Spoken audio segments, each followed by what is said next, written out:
Ngayong araw naisipan ko nga ulit mag-vlog kasi hindi ko talaga makakalimutan tong araw na to. Sa sobrang lakas ng bagyo guys, umabot na sa bahay namin. Hindi pa umabot to kahit kailan pang mga bagyo, kahit nung Ondoy. Ngayon lang talaga siya umabot. Kitang kita nga dito sa video guys na naglilimos nga kami sa loob.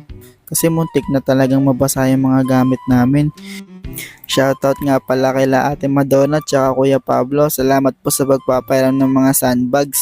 Kung wala po yun, basa na talaga mga gamit namin. Ito nga pala yung status dun sa dulo ng street namin. Sobrang lalim na.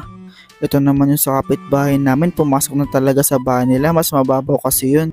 Dito guys maghapon na tsaka hindi na rin gaanong malakas yung ulan. Umuhupa na nga rin yung baha. Nawalan na nga rin pala kami dito ng kuryente. Dito guys tumigil na talaga yung ulan. Humupa na rin yung baha. Medyo